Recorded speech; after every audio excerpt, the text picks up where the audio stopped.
செய்திகள் தொடர்கின்றன. கன்னியாகுமரி அருகே இரு பிரிவினருக்கும் இடையே கடும் மோதல் ஏற்பட்டுள்ளது. கன்னியாகுமரி மாவட்டம் நாகர்கோவில் அருகே உள்ள இடலாக்குடியில் காதல் திருமணம் செய்த ஒருவர் அடித்து கொலை செய்யப்பட்டார். இதையடுத்து அப்பகுதியில் இரு பிரிவினருக்கும் இடையே மோதல் ஏற்பட்டு வருகிறது. நேற்று முன்தினம் ஒரு பிரிவை சேர்ந்தவர்கள் வீட்டில் நிறுத்தி வைக்கப்பட்டிருந்த வாகனங்களை சேதப்படுத்தியும் பெட்ரோல் குண்டு வீசியும் தாக்குதல் நடத்தினர். இதனைத் தொடர்ந்து இச்சம்பவத்திற்கு காரணமானவர்கள் மீது நேற்று தாக்குதல் நடத்தப்பட்டது. இதனை கண்டித்து கன்னியாகுமரி திருவனந்தபுரம் சாலையில் பெண்கள் உள்பட 1000க்கும் மேற்பட்டோர் போராட்டத்தில் ஈடுபட்டனர். இந்த பகுதியில் ஒரு அசம்பாவிதம் நடந்தது சார். அது யார் செய்தா அப்படிங்கிறத போலீஸ் சில பேரை கஸ்டடியில் எடுத்து விசாரிச்சுட்டு இருக்கக்கூடிய இந்த காலகட்டத்தில் தொடர்ந்து முஸ்லிம்களுடைய பகுதியிலையும் முஸ்லிம்களுடைய சொத்துக்களும் சூறையாடிப்பட்டுட்டே இருக்குது. இது பத்திரிகையில் வந்திருக்குது, சில மீடியாக்களில் வந்திருக்குது. ஆனால் இது வரைக்கும் போலீஸ் எதிர்த்தரப்பிலிருந்து யாரையுமே அரெஸ்ட் பண்ண மாதிரி தெரியல. எங்கள்கிட்ட சொல்றது எப்பொழுதுமே நீங்கள் உங்கள் பகுதியிலேருந்து உங்கள் ஆட்கள் கொலை பண்ணி இருக்கிறதுனால அவங்களுடைய ரியாக்ஷன் இருந்துகிட்டே தான் இருக்கும் அப்படிங்கிற மாதிரி எப்பவுமே எங்களை குற்றவாளிகளாகவே காவல்துறை சித்தரிச்சிட்டு இருக்குது. குற்றவாளிகளை பிடிக்க நடவடிக்கை எடுக்கப்படும் என்று மறியலில் ஈடுபட்டவர்களிடம் அதிகாரிகள் உறுதியளித்ததை அடுத்து போராட்டம் கைவிடப்பட்டது. இதனால் அப்பகுதியில் சுமார் 4 மணி நேரம் போக்குவரத்து பாதிக்கப்பட்டது. இதேபோல் தேனி மாவட்டம் ஆண்டிப்பட்டி அருகே சிறுவர்களிடையே ஏற்பட்ட சண்டை கிராமங்களுக்கிடையே மோதலாக வெடித்துள்ளது. குன்னூர் அம்சியாபுரம் சாலையில் கிராமத்தினர் ஒருவர் மீது கல்வீச்சு தாக்குதல் நடத்தப்பட்டது. செங்கல் சூளை மற்றும் வைக்கோல் போருக்கும் தீ வைக்கப்பட்டுள்ளது. இதனை கண்டித்து குன்னூர் கிராம மக்கள் சாலை மறியலில் ஈடுபட்டனர். கலவரம் ஏற்படாமல் தடுக்க காவல்துறையினர் அங்கு குவிக்கப்பட்டு ரோந்து பணியில் ஈடுபட்டு வருகின்றனர். கல்வீச்சில் காயமடைந்தவர்கள் தேனி அரசு மருத்துவக் கல்லூரி மருத்துவமனையில் சிகிச்சை பெற்று வருகின்றனர். கேரள அரசு சிறுவாணி ஆற்றின் குறுக்கே அணை கட்டுவதை தேசிய பிரச்சினையாக கருதி மத்திய மாநில அரசுகள் நடவடிக்கை எடுக்க வேண்டும் என பழ நெடுமாறன் வலியுறுத்தியுள்ளார். பவானி ஆற்றின் குறுக்கே கேரள அரசு அணை கட்டுவதற்கு எதிர்ப்பு தெரிவித்து ஈரோட்டில் கண்டன பொதுக்கூட்டம் நடைபெற்றது. இந்த கண்டன பொதுக்கூட்டத்தில் தமிழ் தேசிய இயக்கத்தின் தலைவர் பழ நெடுமாறன் கலந்து கொண்டார். பவானி ஆற்றின் குறுக்கே கேரள அரசு அணை கட்டுவதை கொங்கு மண்டலத்தில் ஏற்பட்டுள்ள பிரச்சினையாக கருதாமல் தேசிய பிரச்சினையாக கருதி மத்திய மாநில அரசுகள் செயல்பட வேண்டும் என்று பழ நெடுமாறன் வலியுறுத்தினார்.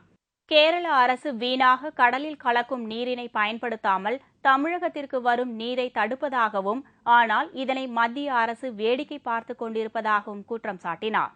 ஈரோடு தொகுதி நாடாளுமன்ற உறுப்பினர் கணேசமூர்த்தி தலைமையில் நடைபெற்ற இந்த கண்டன ஆர்ப்பாட்டத்தில் விவசாய சங்க பிரதிநிதிகள் உட்பட பலர் கலந்து கொண்டனர். ராஜபாளையம் அருகே தாழ்த்தப்பட்ட சமூகத்தை சேர்ந்த பெண் கொலை செய்யப்பட்டு 10 நாட்களுக்கு மேல் ஆகியும் நடவடிக்கை எடுக்காத காவல்துறையினரை கண்டித்து தேமுதிகவினர் உட்பட பொதுமக்கள் கண்டன ஆர்ப்பாட்டத்தில் ஈடுபட்டனர். ராஜபாளையம் அருகே சேத்தூர் பகுதியில் கல்லணை தாய் என்ற பெண் புல் அறுக்கச் சென்றபோது மர்மமான முறையில் இறந்தார். சம்பவம் நிகழ்ந்து 10 நாட்கள் ஆகியும் நடவடிக்கை எடுக்காத காவல்துறையினரை கண்டித்து ராஜபாளையத்தில் தேமுதிகவினர் உட்பட பொதுமக்கள் கண்டன ஆர்ப்பாட்டத்தில் ஈடுபட்டனர். 300க்கும் மேற்பட்டோர் கலந்து கொண்ட இந்த ஆர்ப்பாட்டத்தில் காவல்துறையினருக்கு எதிராக கண்டன முழக்கங்களை எழுப்பினர். கொலை செய்யப்பட்டவரின் குடும்பத்தினருக்கு தமிழக அரசின் நிதியுதவி வழங்க வேண்டும் என வலியுறுத்தப்பட்டது. இதற்கிடையே பாபநாசம் அருகே காரையாறில் சுற்றுலா சென்ற பயணிகளை காவல்துறை துணை ஆய்வாளர் தாக்கியதால் ஒருவர் மருத்துவமனையில் அனுமதிக்கப்பட்டு சிகிச்சை பெற்று வருகின்றார். காரையாறில் உள்ள சொரிமுத்து அய்யனார் கோவிலுக்கு செல்வதற்காக பேருந்துக்கு காத்திருந்தனர். அப்போது அங்கு வந்த காவல்துறை துணை ஆய்வாளர் கார்த்திகேயன் பயணிகளை தகாத வார்த்தைகளில் திட்டியுள்ளார். இதனால் தட்டி கேட்டவரை துணை ஆய்வாளர் அடித்து உதைத்துள்ளார். இதனால் மயக்கமடைந்த அவரை உறவினர்கள் மீட்டு அம்பை மருத்துவமனையில் சிகிச்சைக்காக சேர்த்துள்ளனர். கோயிலுக்கு வந்தோம். மேலே அலோடு கிடையாது. நாங்கள் போகிற பாத்திரம் நிறைய ஜாமான் ஆட்டுக்குட்டியில் இருந்ததுனால ஒரு ஆட்டோவில் போக வேண்டி நாங்கள் பெருமிஷன் கேட்டோம். அவங்க கொடுக்க மாட்டோம். நாங்கள் ஒரு சார் அங்கேருந்து வந்து கொண்டு இருந்து உடனே உங்களுக்கு என்ன இங்கே வேலை அப்படின்னு தகவல் வார்த்தையில் திட்டினாங்க. நீங்கள் என்ன சார் ஒரு டியூட்டியில் இருக்காலும் இப்படி திட்டினாங்க. நாங்கள் இதை தான் கேட்டோம். உடனே ரூமை கூட்டு போய் அடின்னு ஷூ கால்ட்டின்ற இடத்துல மிதிச்சு லத்தியால் அந்த இடத்துல அடித்து மூஞ்செல்லாம் மிதிச்சிட்டாங்க. தமிழகத்தில் சமீப காலமாக சட்டம் ஒழுங்கை பாதுகாக்க வேண்டிய காவலர்களே அத்துமீறி நடந்து கொள்வது பொதுமக்களை அதிர்ச்சியடைய வைத்துள்ளது. உதகை தாவரவியல் பூங்காவில் 2வது சீசனுக்கான பணிகள் தீவிரமாக நடைபெற்று வருகிறது. சுற்றுலா நகரமான உதகையில் வரும் செப்டம்பர் மாதம் 2வது சீசன் தொடங்க உள்ளது. இதனை முன்னிட்டு தாவரவியல் பூங்காவில் சுமார் 2 லட்சத்திற்கும் மேல் மலர் செடிகள் நடவு செய்யப்பட்டுள்ளன. 10,000 மலர் செடிகள் தோட்டங்களில் நடவு செய்யப்பட்டு பராமரிக்கப்பட்டு வருகிறது. சால்வியா பிகோனியா, மேரிகோல்டு போன்ற உள்நாட்டு மலர் செடிகளும், முதன்முறையாக பிளாப்ஸ், ஒன்ஜி என 20 வகையான வெளிநாட்டு மலர்களும் நடவு செய்யப்பட்டுள்ளது. இதனால் இந்த ஆண்டு வழக்கத்தை விட அதிகமான சுற்றுலா பயணிகள் வருவார்கள் என்று எதிர்பார்க்கப்படுகிறது. இரண்டாம் பருவ காலத்தில் அதிக அளவில் சுற்றுலா பயணிகளை கவரும் வண்ணத்தில் வெளிநாடுகளிலிருந்து தருவிக்கப்பட்ட விதைகள் நடவு செய்யப்பட்டு, நாற்றுகள் உற்பத்தி செய்யப்பட்டு நடவு செய்யப்பட்டுள்ளது. மற்றும் தொட்டிகளிலும் நடவு செய்யப்பட்டுள்ளது. சுமார் 2 லட்சம் நாற்றுகள், மலர் நாற்றுகள் தயார் செய்யப்பட்ட நிலைமையில் உள்ளது. மற்றும் 10,000 தொட்டிகள் மலர் தொட்டிகள் தயார் செய்யப்பட்ட நிலையில் உள்ளது. சுகாதாரமான மற்றும் சீரான குடிநீர் வழங்காத குன்னூர் நகராட்சியை கண்டித்து பொதுமக்கள் போராட்டத்தில் ஈடுபட்டுள்ளனர். நீலகிரி மாவட்டம் குன்னூர் சுற்றுவட்டார கிராமங்களுக்கு கரடி பள்ளம் தடுப்பணையில் இருந்து 15 நாட்களுக்கு ஒருமுறை குடிநீர் விநியோகம் செய்யப்பட்டு வந்துள்ளது. இந்நிலையில் 15 நாட்களுக்கு ஒருமுறை வழங்கப்பட்ட குடிநீர் தற்பொழுது சீரான முறையில் வழங்கப்படவில்லை என்று புகார் எழுந்துள்ளது. அத்துடன் குடிநீரில் கழிவுநீர் கலந்து வருகிறது என்று பொதுமக்கள் குற்றம் சாட்டியுள்ளனர்.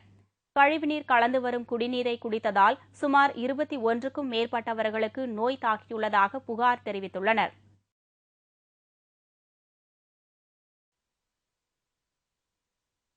சுகாதாரமான மற்றும் சீரான குடிநீர் வழங்காத குன்னூர் நகராட்சியை கண்டித்து பொதுமக்கள் போராட்டத்தில் ஈடுபட்டுள்ளனர்.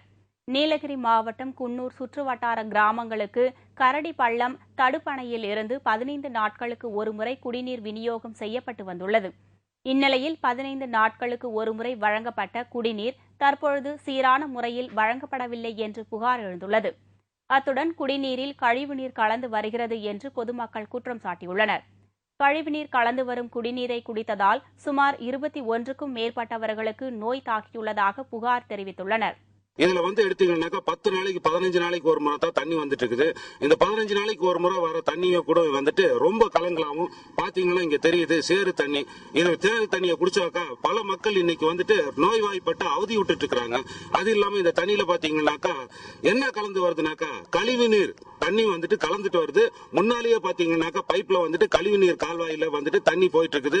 நகராட்சி நிர்வாகம் இதுவரையில எந்த முறையிலையும் பல முறை நாங்க கோரிக்கை விட்டுட்டோம். கோரிக்கை விட்டதுக்கு செவிசாய்க்காம இந்த கலங்கி போன தண்ணியை குடிச்சிட்டு இருக்காங்க. இதனால இன்னும் மேல மேல மக்கள் ரொம்ப பாதிப்படைவாங்க. நோய் நொடியில இலவசமா நோய் நொடியை கொடுக்கக்கூடிய ஒரு நகராட்சியா இன்னைக்கு குன்னூர் நகராட்சி நடந்துட்டு இருக்குது.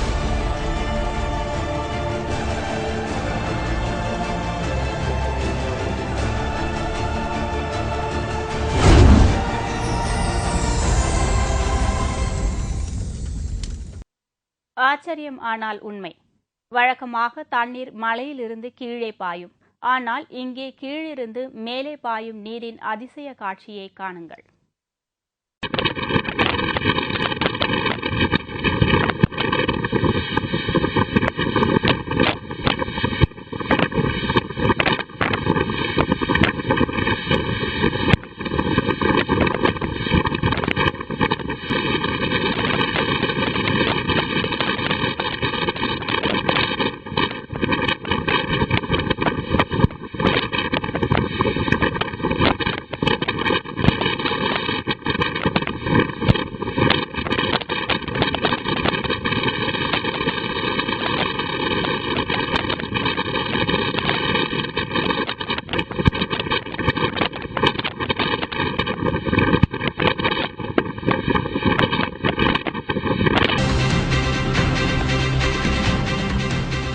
ஒலிம்பிக் போட்டியில் துப்பாக்கி சுடும் பந்தயம் இந்தியா களமிறங்குகிறது.